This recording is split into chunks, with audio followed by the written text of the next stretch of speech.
Olá, saúdo a todos e todas que prestigiam assistindo o nosso Papo Instigante pela Doctum TV ou pelo canal YouTube. Agora em um novo formato, estamos fazendo a série Livre Pensar. O Papo Instigante é um programa do Centro Cultural Casarão das Artes, em parceria com a Rede de Ensino Doctum e a Doctum TV. Hoje nós estamos trazendo um tema muito instigante. Política e religião devem trilhar o mesmo caminho? E os nossos convidados estão aí, diretamente do sudeste da Espanha. Estamos recebendo o professor Luiz Gustavo Mandarano, é graduado em História, mestre em História pela Universidade Federal de Juiz de Fora, doutorando em Estudos de História Comparada, História Social e História Política na cidade de Múrcia, na Espanha. Do leste mineiro, recebemos aí a professora Carolina Miranda Sena, é formada em Filosofia, com mestrado em Estética e Filosofia da Arte pela Universidade Federal de Ouro Preto e doutorando em Filosofia pela Universidade Federal de Minas Gerais. Professora Carol é professora da Rede de Ensino Doctum e do Colégio Liber.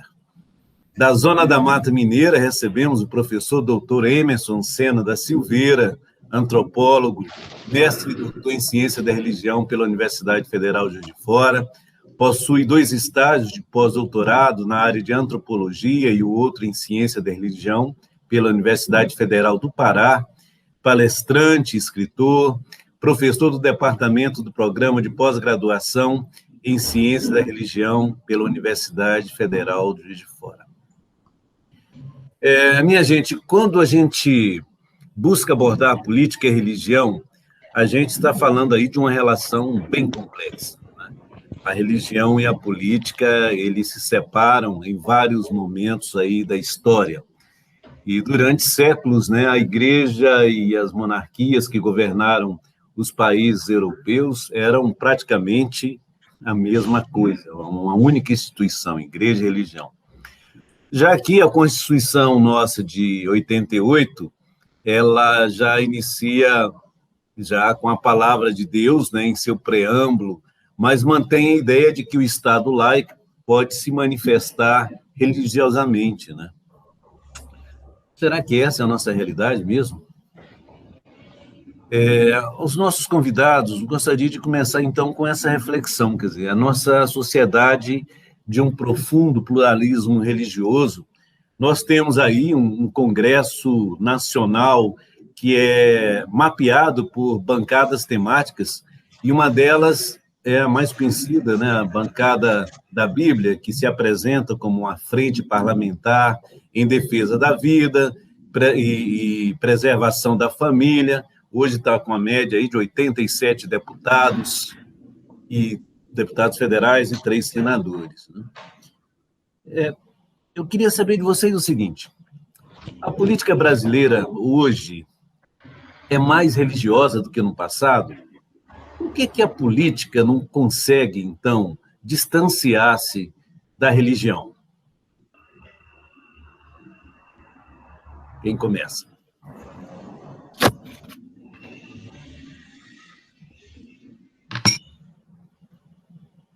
Estamos mineiros tímidos, viu? Eu vou arriscar, vamos lá.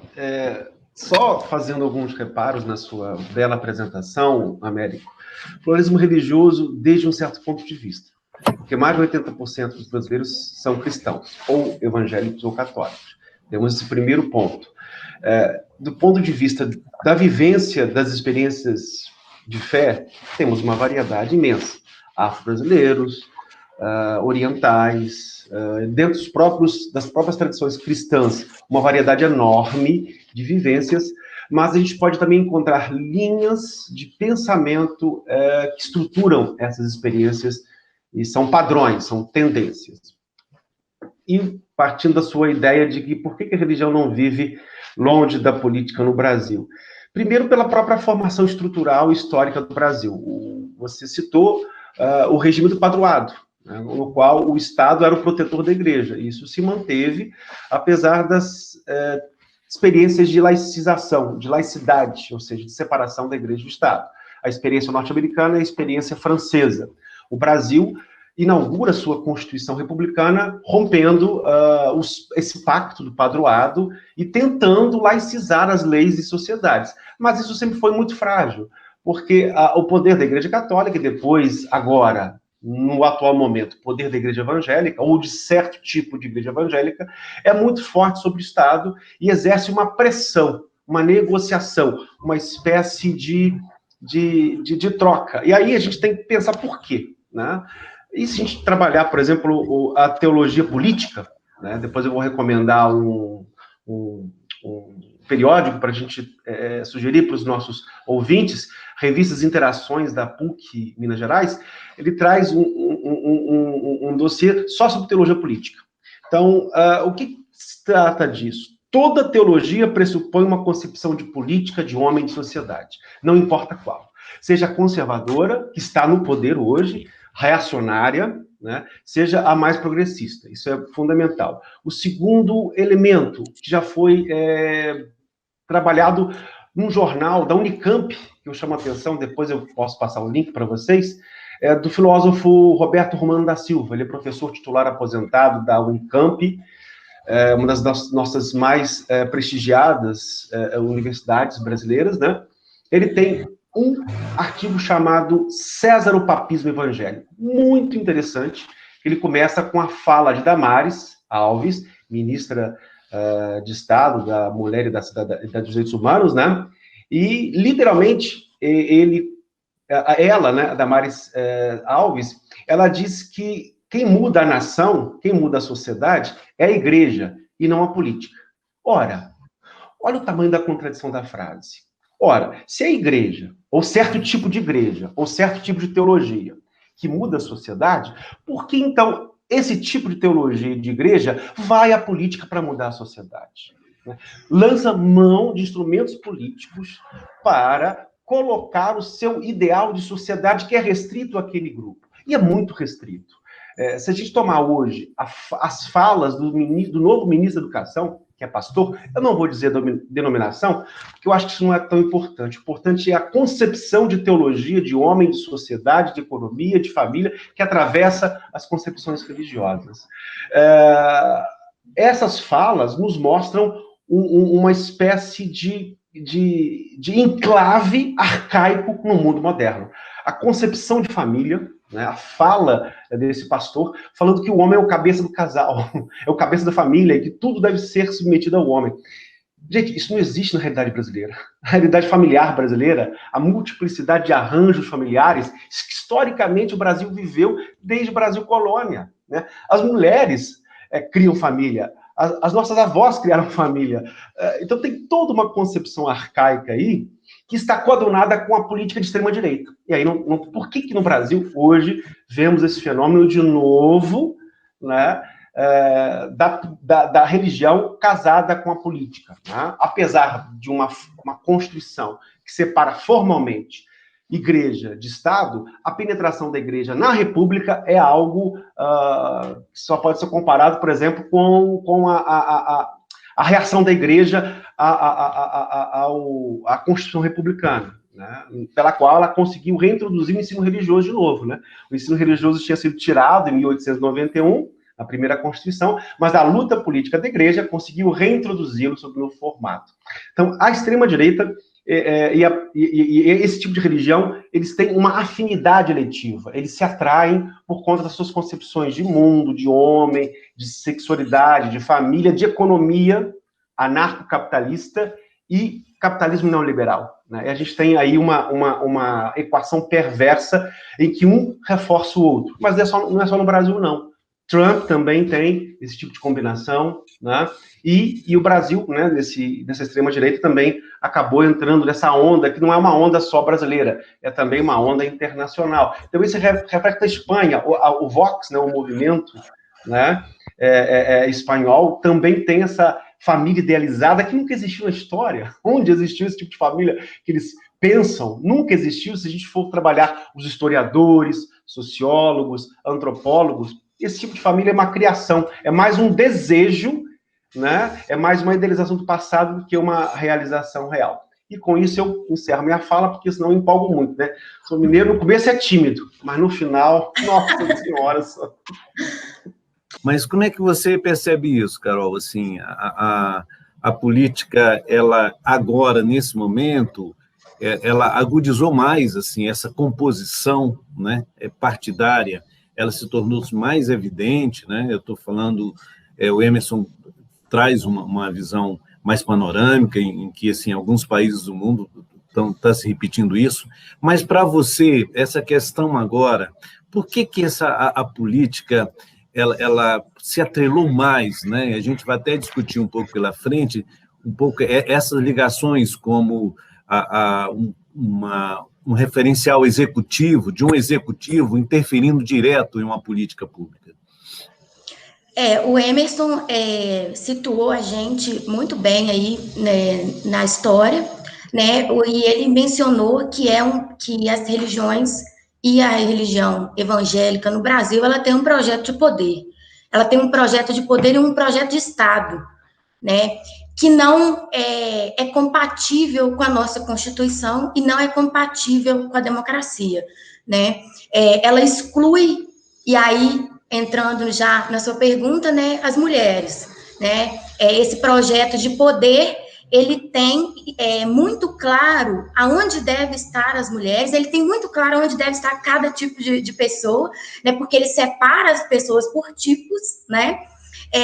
E por isso ele é excludente, né? E por isso ele não deve ser um projeto político, né? A gente tem que pensar, a gente tem que ter um projeto de país que leve em conta a diversidade do nosso povo, né? O que esse projeto ligado à extrema direita não leva em conta, né? Ele tem um projeto ideal de família, né? Como o Emerson deixou muito claro, ele tem um projeto ideal de mulher, ele tem um projeto ideal de homem, ele tem um projeto ideal de filho, né? Ou seja, é uma moralidade que não cabe mais no mundo, né? Ela não... O Nietzsche fala do mito de Procurso, né? Que é o gigante que vai dormir numa cama e ele não cabe na cama, então serra um pedaço do pé, né? Depois ele vai dormir numa cama muito pequena, estica a perna dele, né? Ou seja, é isso que o projeto de poder evangélico tenta fazer com os brasileiros, né? Serram a perna, esticam a perna, ou seja, não condiz com a realidade do nosso povo, não condiz com o que a gente entende do mundo hoje, não condiz com a diversidade que a gente tem no mundo hoje, né? E aí é um projeto ultrapassado. O perigoso disso é que eles estão dominando a política, né? Eles chegaram na política sendo muito claros que eles têm um projeto político, que eles têm um projeto de país, né?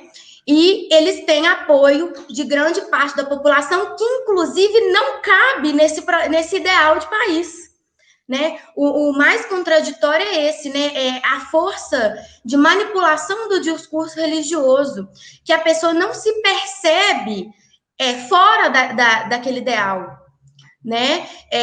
Isso é muito perigoso. Acho que a gente teria que resolver isso, talvez, via Constituição, né? Eu não acho que numa democracia... que uma democracia seja compatível com uma bancada evangélica, né? E aí a gente tem um problema, a gente tem que pensar como que a gente vai resolver esse problema, né? A religião, ela não tem que ser um projeto de poder, até porque a gente não tem uma religião só, né? Pelo simples motivo de que a gente não tem só uma religião e pelo simples motivo de que a fé não é uma linguagem em comum, né? A fé, ela não participa do debate público, né? Ela é da esfera privada, né? Ela é algo que você faz na sua casa e que já existem as esferas da sociedade, os âmbitos da sociedade destinados à religião, né? Quando a gente está falando de debate público, quando a gente está falando de democracia, a gente tem que conseguir conversar em uma linguagem comum para resolver os nossos problemas, né? É isso. Professor, obrigado, Carol. Professor Luiz Mandarano, enfim, desde 1890, né, após a proclamação da República, o país adotou, então, essa ideia de Estado laico, né, que o professor Emerson trouxe também. E aí? Né? Por que, então, a política ainda não consegue se distanciar da religião? Então, primeiro eu vou um pouco mais atrás. Primeiro, eu queria dizer que assim, todas as falas dos dois colegas poderiam ter sido feitas por mim, eu concordo inteiramente. E vou até tentar não repetir, e ter o cuidado de não repetir de tanto que eu concordo. Mas é lembrar que, na verdade, essa relação, porque a gente está aqui falando 1800, a gente está falando de um ambiente medieval, de uma relação entre Idade Média, entre Igreja Cristã e os Estados e tal, mas a gente pode ir muito antes disso. Na verdade, política e religião, de alguma maneira, estão juntos desde sempre, desde que a política e a religião é junto. Assim, saber que os primeiros reis assim, de uma maneira um pouco descontraída, o primeiro rei foi aquele que falou: olha, a divindade que nós todos acreditamos chegou para mim e disse que eu devo governar vocês, que vocês precisam fazer o que eu estou pedindo para vocês. E houve quem acreditasse. Porque isso é uma característica também importante dessa relação da política com a religião, é que a questão religiosa ela é de muito sentimento e de muito pouca possibilidade de comprovação. Então, se eu chego aqui e digo, Deus disse para eu fazer, um Deus disse para eu fazer isso e isso, e se você questionar esse mandamento, você está indo contra tudo que é mais importante. Esse Deus pode te castigar, eu posso te castigar, então melhor que seja assim. Então, isso vem desde sempre. Né? Os primeiros reis, todos também eram representantes das divindades, às vezes a própria divindade. Né? No segundo momento, ele passa a ter um sacerdote, ele é o rei com um sacerdote o tempo todo do lado dele, garantindo que a divindade apoiava o seu governo, apoiava o seu poder. E isso, na verdade, todas as formações histórico-sociais que nos fizeram até aqui, digo, Grécia, Roma, e depois a Europa medieval e a aventura ibérica que inventa a gente, né, a nossa cultura, ela vem... Os deuses, os pícios, eles eram fundamentais para a Grécia e depois foram fundamentais em Roma, numa cópia dessa religiosidade grega que funcionava tão bem, a gente não precisa mexer, vamos mudar só o nome, vamos latinizar os nomes e seguir, porque ali era ótimo. Então, isso está aí desde sempre. Né? Na Idade Média, você tem um crescimento da Igreja Cristã, passa a ser ela à frente, e então, em um momento de muita descentralização dentro da Europa medieval, você passa a Igreja, que também era uma instituição descentralizada, a Igreja Cristã, mas ainda mais organizada do que os outros estados, então ela passa a estar presente em todas as partes, se você pegar uma instituição mais importante da Idade Média, querendo ou não, é a Igreja, por mais descentralizada que fosse. Então, quando a gente entra no Renascimento, independente de toda a questão histórica que a gente pode ter sobre essas periodizações e tal, só para ficar didático, quando a gente chega no Renascimento e que a gente começa a tentar ter um aporte mais laico da vida, da existência, das coisas, essa igreja, esse cristianismo está muito presente ali, mesmo depois da Reforma Protestante, está presente com os protestantes, está presente com os católicos, nunca deixa de estar. E, na verdade, é só na Revolução Francesa, já no século XVIII, que você vai ter, num esforço violento, uma separação. Dizer, olha, não dá, tem que separar, porque desse jeito não dá para se governar.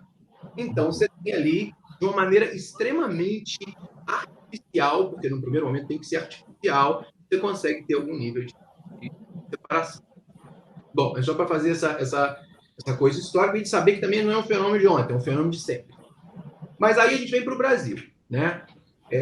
E com a realidade de século XIX, que depois passa para o século XX, e com medidas que a gente muitas vezes dizendo que o Estado seria laico, que mais medidas laicas seriam tomadas, mas isso sempre foi uma ilusão, isso sempre foi uma falácia.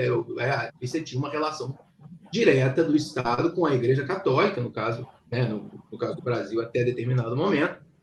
E na Constituição de 88, você tem, eu acho que aí, o esforço mais real de separação.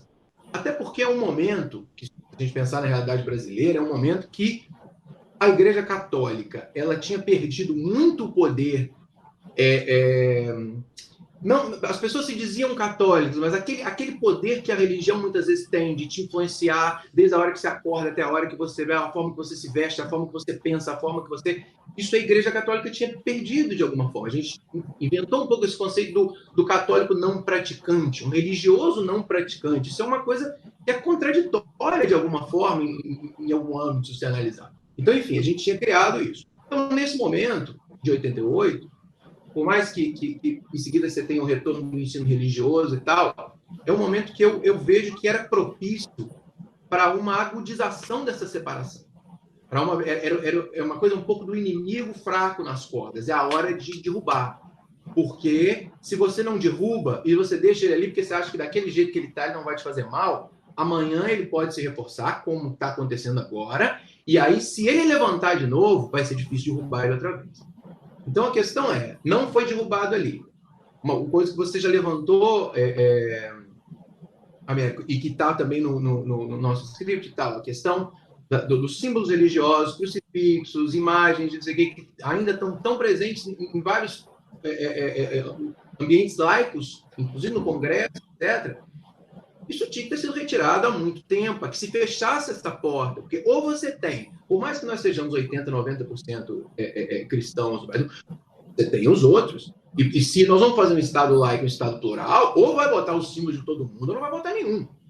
Isso é muito simples, e obviamente, botar o símbolo de todo mundo é só retórica, a ideia é não colocar nenhum, não há que ter. Então esse inimigo tinha que ter sido derrubado, ele não foi, isso ficou aberto.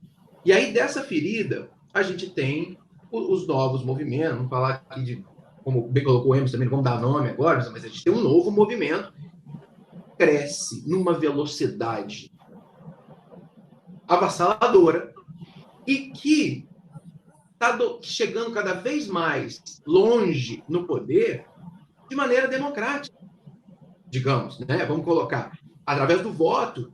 Eles não estão roubando o poder.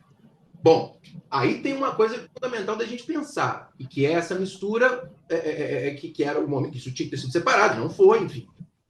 Você tem dentro de uma igreja, você tem dentro de um pastor que vai mandar votar, e que vai dizer, olha, o nosso candidato é tal, e para que nós sigamos o nosso projeto, e aí o mais interessante da religião, se você não votar em quem eu estou pedindo, eu não vou estar lá vendo, porque eu não posso. Mas Deus está. Então é melhor que você faça isso, porque é o que ele quer que a gente faça, é onde ele quer que a gente esteja. E nessa história, a gente tem, por exemplo, uma sequência no Rio de Janeiro com Crivella, Witzel e o nosso atual presidente. Assim, que é uma trinca, meu Deus, sabe? Então, assim, caminhando para o fim, eu acho que é um problema, é uma questão que vem de sempre. A gente não derrubou ou enfraqueceu demais o inimigo quando a gente teve a oportunidade. E agora, como muito bem colocou a Carolina, a gente precisa parar isso constitucionalmente. A gente precisa parar isso, mas como? Se quem vota são eles. Eles não vão votar contra eles. Eles não vão votar contra o próprio projeto de poder. E é um projeto de poder nítido diante dos nossos olhos. E que o pior é casado com a extrema-direita, casado com a ascensão da extrema-direita, que tem milhões de outros problemas além desse. Então, assim, por fim, só a última coisa desse. Tem um livro recente assim, né? Porque foi o último que ele escreveu, do Carl Sagan, astrofísico, o cara que fez a série Cosmos, foi um sucesso muito grande nos anos 90, é um cara nos 80. É um cara assim que vale muito a pena ler os livros, muito pela pegada filosófica que ele dá às questões astrofísicas e tal. E o último livro que ele escreveu, né, o nome do livro em português é O Mundo Assombrado por Demônios. E o mote dele, o motor dele no livro é dizer, olha, não ache que porque a gente chegou num nível de instrução tal que a gente está agora, uma nova Idade Média, entre aspas, né, dizendo o que tinha de ruim de desinformação. Uma nova Idade Média não pode surgir. A nova Idade Média pode surgir amanhã, de qualquer lugar.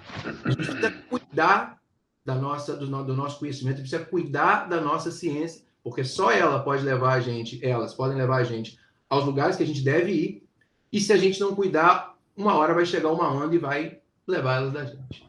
Então, enfim, eu acho que é isso que eu teria para dizer nessa primeira intervenção. Bem, minha gente, esse programa merece uma nova rodada, não acham? E assim faremos. O tema abordado, política e religião, devem trilhar o mesmo caminho. Ele nos instigou a pensar. E pensar e falar só nos ajuda a saber viver, não é? A dimensão religiosa é um dos aspectos que nos constitui como humanos. E é dessa forma, sempre exercerá influência nas nossas relações sociais, culturais e políticas. Agradeço imensamente aí os nossos convidados e desde já, né, já estão convocados a uma próxima rodada. Quero agradecer o professor Luiz Mandarano, diretamente da Espanha, aqui de Minas Gerais, o professor doutor Emerson Sena e Carolina Sena. Este nosso programa, Papo Instigante, ele é endereçado para você que sempre nos prestigia com a sua audiência, tanto na Doctum TV como no canal YouTube. Quero desejar um grande abraço a todos e até o próximo programa.